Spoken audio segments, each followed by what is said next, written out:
Friends మీ intermediate mark sheet download చేసుకోవాలనుకుంటే video కింద డిస్క్రిప్షన్లో ఒక వెబ్సైట్ లింక్ ఇస్తా. ఆ వెబ్సైట్ని క్లిక్ చేసుకోండి. వెబ్సైట్ని క్లిక్ చేయగానే మీకు ఈ విధంగా ఇంటర్ఫేస్ అయితే రావడం జరుగుతుంది. కొద్ది కిందకైతే స్క్రాల్ చేసుకోండి. సో కొద్ది కింద స్క్రాల్ చేయగానే ఈ విధంగా స్టేట్ గవర్నమెంట్ అని చెప్పి ఒక ఆప్షన్ అయితే ఉంటుంది. స్టేట్ గవర్నమెంట్ అనే ఆప్షన్ ట్యాప్ చేసుకోండి. వీటిని ట్యాప్ చేయగానే ఇక్కడ స్టేట్ అడుగుతుంది. మీరు ఆంధ్ర వాళ్ళైతే ఆంధ్రప్రదేశ్ అని చెప్పి, తెలంగాణ వాళ్ళైతే తెలంగాణ అని చెప్పి ఇచ్చేయండి. మాదైతే ఆంధ్రప్రదేశ్ కాబట్టి నేను ఆంధ్రప్రదేశ్ని ట్యాప్ చేస్తాను. ట్యాప్ చేయగానే ఈ విధంగా కనిపిస్తుంది. పక్కన మీకు ఎడ్యుకేషన్ అని చెప్పి ఒక ఆప్షన్ చూడండి. సో ఈ ఎడ్యుకేషన్ అనే ఆప్షన్ని ట్యాప్ చేసుకోండి. వీటిని ట్యాప్ చేయగానే ఇక్కడ మీకు బోర్డ్ ఆఫ్ ఇంటర్మీడియట్ ఎడ్యుకేషన్ అని చెప్పేసి ఉంటుంది చూడండి. సో వీటిని ట్యాప్ చేసుకోండి. ఈ బోర్డ్ ఆఫ్ ఇంటర్మీడియట్ ఎడ్యుకేషన్ అనే ఆప్షన్ని ట్యాప్ చేసుకోండి. వీటిని ట్యాప్ చేయగానే మళ్ళీ మీకు ఈ విధంగా కనిపిస్తుంది. ఇక్కడ క్లాస్ 12th మార్క్ షీట్ అని చెప్పి ఉంటుంది. సో వీటిని క్లిక్ చేసుకోండి.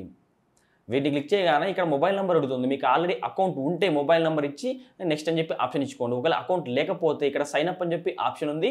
వీటిని క్లిక్ చేసుకోండి. క్లిక్ చేయగానే ఇక్కడ ఫుల్ నేమ్ అడుగుతుంది. మీ డేట్ ఆఫ్ బర్త్ అడుగుతుంది. మంత్ ఇయర్, మీరు మేల్ ఆ ఫీమేల్ ఎంటర్ చేసుకోండి. మీ మొబైల్ నెంబర్ ఎంటర్ చేసుకోండి. ఈమెయిల్ ఐడి ఎంటర్ చేసుకోండి. సెక్యూరిటీ పిన్ ఉంటుంది.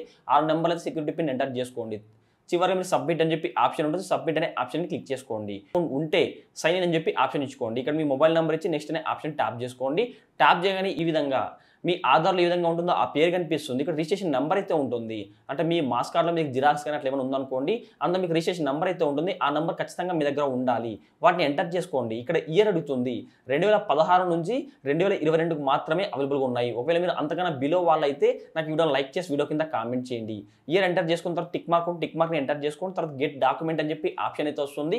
ఈ గెట్ డాక్యుమెంట్ అనే ఆప్షన్ ట్యాప్ చేసుకోండి. వీటిని ట్యాప్ చేయగానే ఈ విధంగా మొత్తం సర్టిఫికేట్ అయితే కనిపిస్తాయి చూడండి. ఇందులో మీకు క్లాస్ 12th అని చెప్పి ఒక సర్టిఫికేట్ అయితే ఉంటుంది. వాటిని క్లిక్ చేసుకోండి. పక్కన మీకు డౌన్లోడ్ సింబల్ అయితే కనిపిస్తుంది. ఆ డౌన్లోడ్ సింబల్ని క్లిక్ చేసుకోండి. డౌన్లోడ్ సింబల్ని క్లిక్ చేయగానే మీకు పీడిఎఫ్ ఫార్మాట్లో కావాలా లేదంటే XML కావాలని చెప్పి ఈ విధంగా ఆప్షన్లు అయితే వస్తాయి. పీడిఎఫ్ని సెలెక్ట్ చేసుకోండి. పీడిఎఫ్ని సెలెక్ట్ చేయగానే ఈ విధంగా మీ ఇంటర్మీడియట్ సంబంధించి ఒక మార్క్ షీట్ అయితే మీకు ఈ విధంగా కనిపిస్తుంది. సో ఇది మీకు ఎలిజిబుల్ అని చెప్పుకోవచ్చు. మీరు ఏదన్నా అంటే ఎక్కడైనా గవర్నమెంట్ జాబ్స్ కానీ ప్రైవేట్ జాబ్స్ కానీ ఒక మీరు చూపించాలనుకుంటే ఇది ఎలిజిబుల్ అవుతుంది. నేను ఇదివరకే ఒక 10వ తరగతి మార్కు లిస్ట్ అనేది ఏ విధంగా డౌన్లోడ్ చేసుకోవాలని చెప్పి ఆల్రెడీ ఒక డెడికేటెడ్ వీడియో కూడా చేశాను. ఆ వీడియో లింక్ నేను వీడియో కింద డిస్క్రిప్షన్ లింక్ ఇస్తాను. ఆ వీడియో చూడవచ్చు. ఇంకా మీకు ఏమైనా డౌట్స్ ఉన్నట్టయితే ఈ వీడియో లైక్ చేసి వీడియో కింద కామెంట్ చేయండి.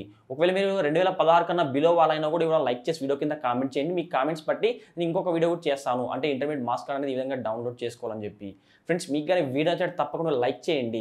ఇలాంటి మరిన్ని వీడియోస్ కోసం ప్రతి ఒక్కరి వీడియో కింద ఎడగల్లో కనబడుతున్న సబ్స్క్రైబ్ బటన్ సబ్స్క్రైబ్ చేసుకోండి. పక్కన గంట సింబల్ వస్తుంది. ప్రతి ఒక్కరు ఆ బెల్ ఐకాన్ని క్లిక్ చేస్తే ఆల్ సింబల్ రావడం జరుగుతుంది. ఆల్ సింబల్ని క్లిక్ చేసి మన ఛానల్లో అప్లోడ్ చేస్తే ప్రతి ఒక్క వీడియో మీ నోటిఫికేషన్ పొందవచ్చు.